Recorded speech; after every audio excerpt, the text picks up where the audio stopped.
Assalamualaikum warahmatullahi wabarakatuh. Puji syukur kita panjatkan kehadirat Allah Subhanahu wa taala karena atas berkat dan limpahan rahmatnya lah kami dapat menampilkan video ini. Tak lupa salawat serta salam senantiasa kita curahkan kepada junjungan kita Nabi besar Muhammad Shallallahu Alaihi Wasallam yang telah membawa kita dari alam gelap gulita menuju alam yang terang benderang. Sebelumnya kami ucapkan terima kasih kepada dosen pengampu kita, Bapak Profesor Dr. Syafruddin Side, SSI MSI, dan Bapak Muhammad Isbar Pratama, SSI MSI, yang telah memberikan kami kesempatan untuk dapat membagikan video kami. Adapun anggota dari kelompok kami yaitu yang pertama, Sapriadi, Nurhana, Muhammad Iqbal, Nur Syahidah Tamrin, Alifia Nurul Matsani, dan Anissa Umnia. Berdasarkan informasi dari Balai Besar Penelitian dan Pengembangan Vektor dan Reservoir Penyakit Kementerian Kesehatan Republik Indonesia, di tengah-tengah menurunnya angka penderita COVID-19 di seluruh dunia, dan dengan harapan pandemi ini segera berlalu, WHO kembali menerima laporan tentang adanya kasus penyakit cacar monyet atau monkeypox dari negara non-endemis. Saat ini, cacar monyet dilaporkan telah meluas ke 12 negara non-endemis yang berada di 3 regional WHO, yaitu regional Eropa, Amerika, dan Western Pacific. Hal ini tentu saja membuat para pemangku kebijakan di bidang kesehatan di seluruh dunia menjadi waspada. Begitu pula masyarakat umum mulai banyak yang bertanya-tanya tentang penyakit ini. Oleh karena itu, kami mengangkat judul pemodelan matematika terhadap virus cacar monyet untuk mengetahui bagaimana proses penyebarannya di dunia. Adapun asumsi-asumsi yang kita angkat pada materi kali ini adalah yang pertama, populasi terbagi menjadi 4, yaitu susceptible, exposed, infected, dan recov. S-nya di mana adalah di sini dapat kita lihat kelompok rentan, E-nya adalah kelompok terpapar belum terinfeksi, I-nya adalah kelompok terinfeksi, dan R-nya adalah kelompok sembuh. Nah, yang kedua adalah di dalam populasi terdapat kelahiran dan kematian. Yang selanjutnya adalah semua individu lahir masuk ke dalam kelompok rentan. Dan yang ketiga adalah individu yang terinfeksi tidak mungkin menjadi rentan. Selanjutnya, individu yang terinfeksi dapat sembuh dari penyakit. Selanjutnya, orang yang melakukan suplai vitamin dapat memperkuat kekebalan tubuh. Dan yang terakhir adalah infeksi terjadi jika ada kontak hubungan antara orang yang rentan dengan terinfeksi. Nah, selanjutnya adapun formulasi model matematika yang telah kami diskusikan. Yang pertama di sini dapat kita lihat S, yaitu kelompok individu yang sehat dan rentan terhadap penyakit. Untuk E, kelompok individu terinfeksi tetapi belum menunjukkan gejala-gejala penyakit. I, kelompok individu terinfeksi yang telah menunjukkan gejala-gejala penyakit cacar. Dan R adalah kelompok individu yang telah sembuh dari penyakit.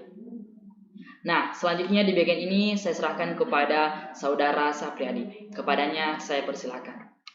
Baik, terima kasih atas kesempatannya. Terlebih dahulu mungkin saya klarifikasi terlebih dahulu terkait dengan formulasi. Tadi dijelaskan oleh Muhammad Iqbal bahwa E tadi itu adalah kelompok terinfeksi namun belum menunjukkan gejala-gejala. Nah, jadi saya mau tekankan kembali bahwa E yang dimaksud di sini adalah kelompok yang terpapar tapi belum terinfeksi. Seperti itu. Mungkin sudah jelas.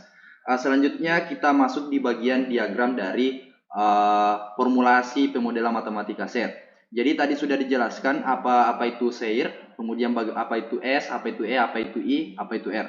Nah, di sini saya akan kemudian tadi juga sudah dijelaskan untuk kelahiran dan kematian kita simbolkan sebagai mu, kemudian S kita simbolkan sebagai kelompok rentan, kemudian E kita simbolkan kemudian E itu simbolnya untuk kelompok terpapar namun belum terinfeksi, kemudian I itu adalah kelompok terinfeksi dan R adalah kelompok sehat.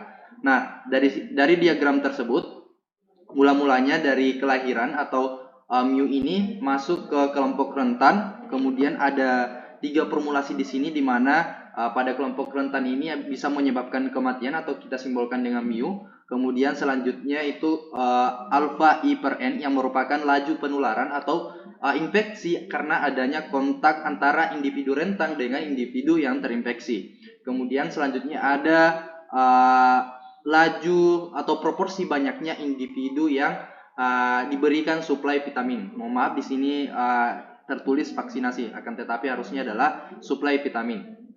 Nah, selanjutnya dari S ini kemudian kita memberi ada laju penularan atau infeksi kemudian ke E.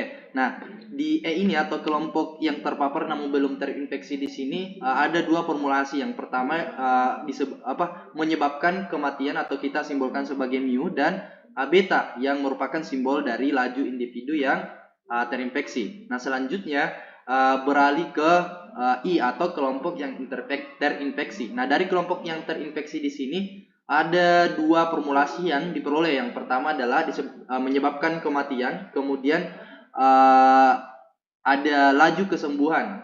Nah, dari laju kesembuhan ini maka diperolehlah kelompok sembuh. Nah, dari kelompok sembuh ini bisa disebabkan oleh dua faktor. Yang pertama dengan adanya suplai vitamin dari kelompok rentan tadi, kemudian ada ada kesembuhan dari kelompok yang terinfeksi tadi, kemudian menyebabkan kematian, seperti itu. Mungkin slide selanjutnya. Nah, selanjutnya kita beralih ke analisis pemodelan. Nah, dari diagram pemodelan tadi, maka kita peroleh analisis pemodelan yang berupa persamaan. Nah, mungkin yang pertama kita lihat pada persamaan untuk kelompok sehat atau kelompok yang rentan, yaitu S. Jadi kita bisa tuliskan DS per DT. Nah, untuk kelompok yang masuk kita berikan tanda positif. Untuk yang keluar kita berikan tanda negatif. Nah, dari diagram tersebut kita peroleh bahwa DS per DT itu sama dengan mu dikurang mu kali S dikurang alfa I per N kali S dikurang rho. Kemudian selanjutnya untuk kelompok terinfeksi namun kelompok terpapar namun belum terinfeksi, ya mohon maaf saya klarifikasi lagi, untuk E itu adalah kelompok terpapar namun belum terinfeksi. Itu diperoleh rumus persamanya adalah DE per DT sama dengan alfa I per N kali S dikurang mu kali E dikurang beta kali E. Nah, selanjutnya untuk kelompok individu yang terinfeksi atau kita simbolkan sebagai I, kita peroleh persamaan dari diagram tadi, yaitu adalah DI per DT sama dengan beta kali E dikurang mu kali I dikurang theta kali I. Selanjutnya kita masuk ke kelompok individu yang sembuh atau kita simbolkan sebagai R, yaitu persamaannya adalah DR per DT sama dengan theta I ditambah rho kali S dikurang mu kali R. Mungkin slide selanjutnya. Nah, selanjutnya setelah kita menentukan atau analisis modelnya, kemudian kita selanjutnya menentukan titik kesetimbangan. Nah, untuk menentukan titik kesetimbangan di sini ada dua cara. Yang pertama untuk titik kesetimbangan bebas atau I sama dengan 0. Kemudian untuk titik kesetimbangan endemik untuk I tidak sama dengan 0. Nah, sebelum kita mencari titik kesetimbangannya, terlebih dahulu kita cari dulu setiap persamaan baik itu S, E maupun I maupun R. Nah, dari persamaan tadi yaitu analisis model, maka kita peroleh untuk persamaan S adalah mu S sama dengan mu per mu ditambah alfa I per N ditambah rho. Kemudian E itu diperoleh sama dengan alfa kali I per N kali S per mu tambah beta. Kemudian I sama dengan beta kali E per mu tambah theta, dan R adalah sama dengan theta kali I ditambah rho kali S per mu. Selanjutnya. Nah, setelah kita memperoleh persamaan SI, EI, dan R, maka kita dapat memperoleh titik kesetimbangan yang pertama adalah bebas, yaitu I sama dengan 0. Jadi untuk formulasi I kita misalkan sebagai 0. Nah, dengan demikian maka kita peroleh untuk S-nya adalah mu per mu tambah rho, kemudian E-nya sama dengan 0 dan R-nya sama dengan rho per mu ditambah rho. Seperti itu. Jadi kita substitusikan untuk I-nya sama dengan 0. Jadi kita peroleh untuk persamaan kesetimbangan bebasnya adalah untuk Seir itu adalah mu per mu tambah rho, 0, 0, harusnya di sini alfa per mu ditambah rho per mu tambah rho. Tapi di sini tertuliskan 0. Mohon maaf sebelumnya. Ya. Slide selanjutnya. Nah, setelah kita memperoleh titik kesetimbangan bebas atau I sama dengan 0, maka kemudian kita mencari lagi titik kesetimbangan endemik atau I tidak sama dengan 0. Nah, untuk menentukan titik kesetimbangan endemik I tidak sama dengan 0 ini, di sini kami menggunakan Maple. Karena kalau kami menggunakan atau mengerjakan secara manual, kami tidak dapat memperoleh hasilnya. Jadi kami menggunakan Maple untuk menentukan titik kesetimbangan endemik. Seperti itu. Nah, dari penggunaan Maple kita peroleh ya, jadi kita masukkan seperti yang ada di slide di sini, kita masukkan rumus-rumusnya, kita masukkan persamaannya, kemudian kita peroleh. Mungkin bisa slide selanjutnya. Nah, dari situ, dari penggunaan Maple kita memperoleh sama untuk titik kesetimbangan bebas sama di sini. E sama dengan 0, I sama dengan 0, R sama dengan rho per mu tambah rho, S sama dengan mu ditambah mu tambah rho. Sama dengan hasil yang kita peroleh tadi dengan menggunakan manual. Nah, untuk mencari titik kesetimbangan endemiknya untuk I tidak sama dengan 0, kita harus menggunakan Maple. Dan sudah tertera di slide berikut. Mungkin hanya itu yang bisa saya sampaikan. Saya kembalikan ke moderator. Baik, terima kasih Saudara Sapriadi. Selanjutnya kami persilakan kepada Kakak Alivia Nurul Matsani untuk mempresentasikan materinya. Baik, terima kasih atas kesempatannya. Selanjutnya adalah analisis kestabilan.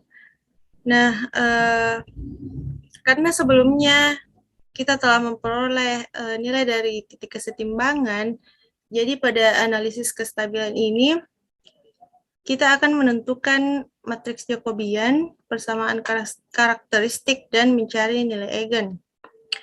Nah, untuk menentukan matriks Jacobiannya, menentukan persamaan karakteristik, dan mencari nilai eigen, kita menggunakan bantuan aplikasi Maple. Nah, untuk sintaksnya kita bisa lihat pada slide berikut.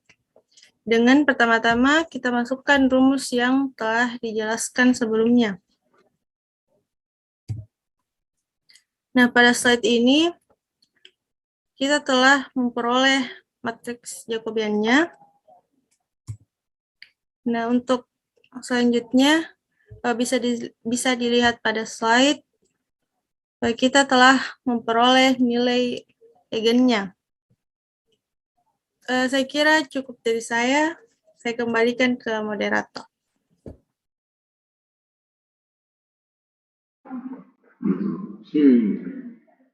Baik, selanjutnya kami persilakan kepada Saudari Nurhana untuk mempresentasikan materinya. Kepadanya saya persilakan. Ya baik, terima kasih atas kesempatan yang telah diberikan kepada saya.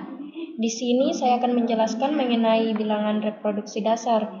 Pada bilangan reproduksi dasar di sini kami menggunakan rumus R0 sama dengan FP bar inverse, yang dimana untuk DE per DT-nya itu A dikali I per N dikali S dikurang mu ditambah beta dikali E.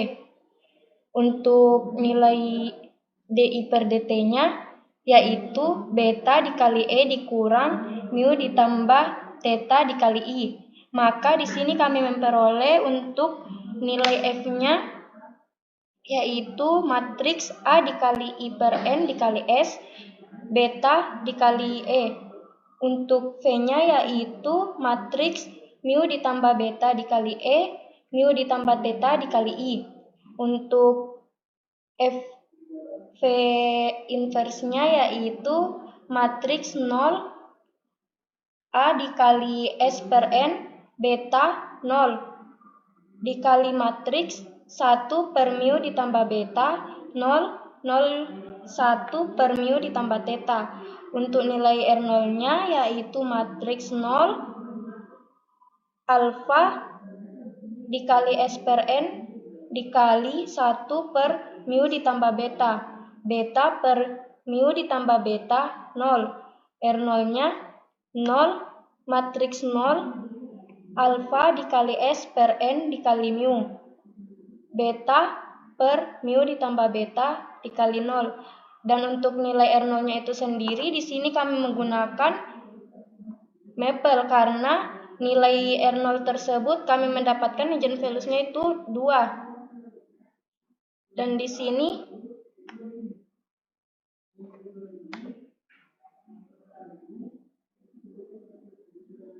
untuk nilai R0-nya itu yang pertama akar N dikali mu ditambah beta dikali alfa dikali S dikali beta per N dikali mu ditambah beta.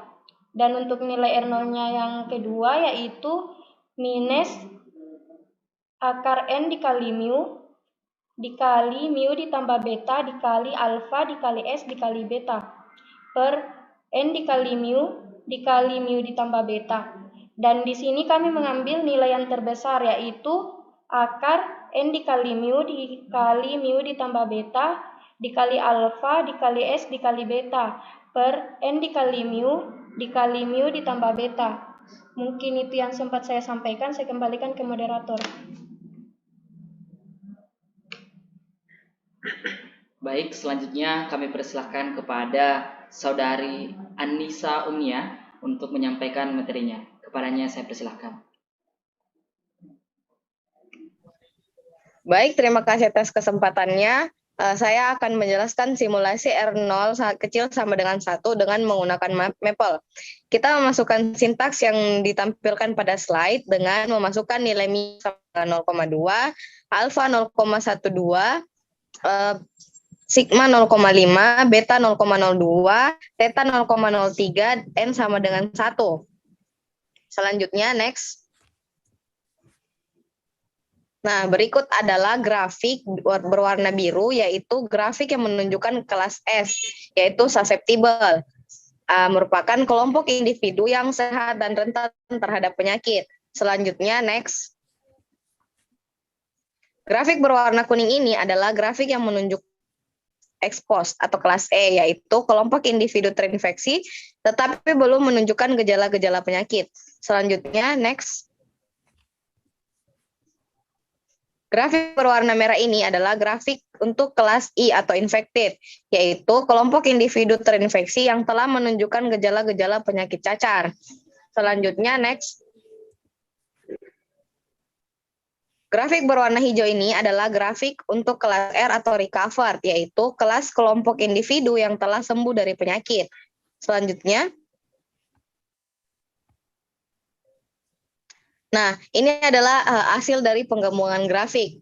Nah, bisa dilihat bahwa untuk grafik kelas biru, merah, dan kuning itu menurun. Sedangkan untuk grafik berwarna hijau, yaitu kelas recovered atau kelompok individu yang telah sembuh dari penyakit itu meningkat.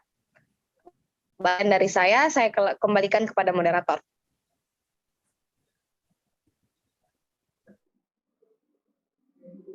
Selanjutnya saya persilakan kepada Saudari Nur Syahidah Tamrin untuk menjelaskan materinya.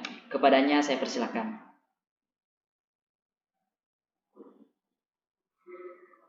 Oke, terima kasih atas kesempatannya.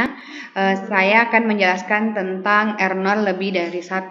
Nah, di sini kami mengambil untuk mu-nya sama dengan 0,09, alfanya 0,50, sigmanya 0,9, betanya 0,02, theta 0,01, dan n-nya sama dengan 1.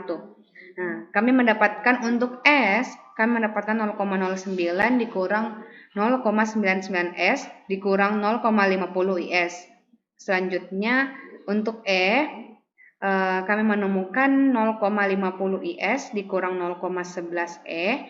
Selanjutnya lagi untuk I, kami menemukan 0,02E dikurang 0,89I. Untuk R-nya, kami menemukan 0,9S tambah 0,8I kurang 0,09R.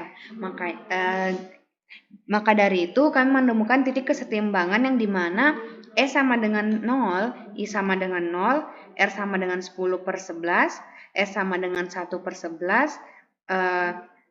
Selanjutnya untuk E-nya kami menemukan minus 96021/1100. Selanjutnya untuk I 96021/48950. Untuk R-nya 787737/9790. Untuk S-nya 979/100. Next slide. Nah, di sini kita bisa kami menggunakan untuk rumus R0 kami menggunakan akar N kali nu dalam kurung nu tambah beta tutup kurung alfa kali S kali beta per N kali nu dalam kurung nu tambah beta. Kami menemukan untuk R0-nya sama dengan 1,005037,815 akar S. Nah, di sini kita bisa lihat R0-nya itu lebih dari 1. Nah, kita lihat lagi pada grafik di samping. Untuk grafik S atau rentan, kita bisa lihat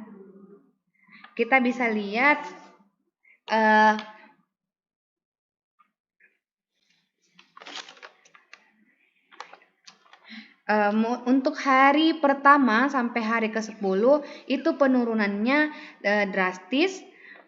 Nah, untuk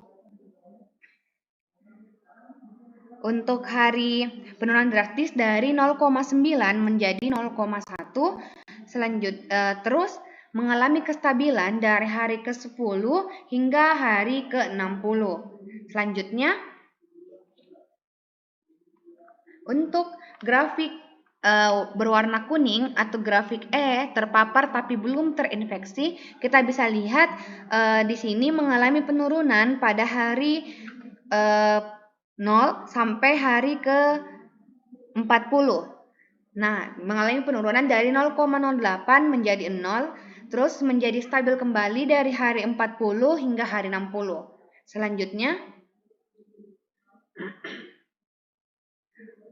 untuk grafik berwarna merah atau grafik terinfeksi, di sini kita bisa lihat mengalami penurunan drastis pada hari 0 sampai hari ke-10, di mana dari 0,20 menjadi 0 dan kembali stabil dari hari ke-10 hingga hari ke-60. Selanjutnya, nah, di sini untuk grafik berwarna hijau atau sembuh, kita lihat mengalami penaikan drastis di hari 0 sampai hari ke-10. Nah, terus stabil kembali dari hari ke-10 hingga hari ke-60. Selanjutnya.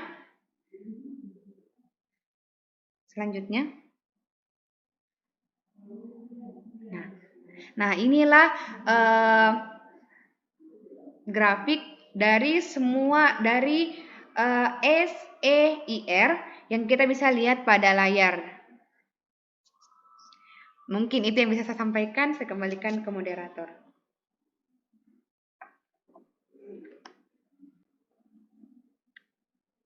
Baik, selanjutnya kami persilakan kepada Saudara Sapriyadi untuk menyampaikan kesimpulan pada pertemuan kita kali ini. Kepadanya saya persilakan. Ya, baik, terima kasih atas kesempatannya. Jadi, setelah dilakukan proses penggunaan mapel untuk menentukan R0 kecil sama dengan 1 dan R0 besar sama dengan 1, maka kita peroleh grafik seperti yang ada pada video ini. Nah, untuk yang pertama adalah R0 kecil sama dengan 1. Nah, di sini saya akan membacakan kesimpulan dari grafik yang ada pada video ini. Nah, Untuk populasi rentan pada hari pertama hingga hari kelima itu mengalami penurunan dan stabil pada hari ke-10 hingga hari ke-60 dan seterusnya di 0,3. Kemudian untuk populasi terpapar namun belum terinfeksi itu mengalami penurunan dari hari pertama hingga hari ke 1 dan stabil pada hari ke-20. Kemudian untuk populasi terinfeksi itu mengalami penurunan dari hari pertama dari 0,2 hingga hari ke-20 dan stabil hingga hari ke-60 dan seterusnya. Kemudian untuk populasi sembuh pada hari pertama hingga hari kelima itu mengalami peningkatan dari 0,1 ke 0,7 dan stabil pada 0,7 hingga hari ke-60 dan seterusnya. Selanjutnya untuk R0 besar sama dengan 1 dari grafik tersebut kita memperoleh kesimpulan bahwa untuk populasi rentan pada hari pertama hingga hari kelima itu mengalami penurunan dari 0,9 ke 0,1 dan stabil pada 0,1 hingga hari ke-60 dan seterusnya. Kemudian untuk populasi terpapar namun belum terinfeksi itu mengalami peningkatan dari hari pertama hingga hari kedua. Kemudian mengalami penurunan hingga hari ke-35. Selanjutnya untuk populasi terinfeksi itu pada hari pertama mengalami penurunan hingga hari kelima dan stabil hingga hari ke-60 dan seterusnya. Kemudian yang terakhir itu populasi sembuh pada hari pertama mengalami peningkatan dari 0,08 hingga 1 sampai hari kelima dan mengalami penurunan hingga hari ke-60. Mungkin cukup sekian kesimpulan yang kami simpulkan dari kedua grafik ini. Setelahnya itu saya kembalikan ke moderator. Baik, itulah tadi kesimpulan yang disampaikan oleh Saudara Sapriadi sekaligus menutup perjumpaan kita pada pertemuan kali ini. Selanjutnya kembali kami ucapkan terima kasih kepada dosen pengampu kita yang telah memberikan saran dan insight baru selama berlangsungnya perkuliahan ini. Terima kasih juga kepada seluruh teman-teman dari kelompok kami dan teman-teman di luar kelompok kami yang telah berpartisipasi aktif dalam perkuliahan selama ini. Harapannya dari apa yang kita diskusikan, apa yang kami sampaikan dapat menjadi manfaat untuk kedepannya. Karena dirasa cukup, maka saya sebagai moderator akan menutupnya dengan pantun. Pagi hari sarapan Indomie, siangnya makan bubur ketan. Cukup sekian presentasi dari kami, sampai bertemu di lain kesempatan. Wassalamualaikum warahmatullahi wabarakatuh. Bye-bye.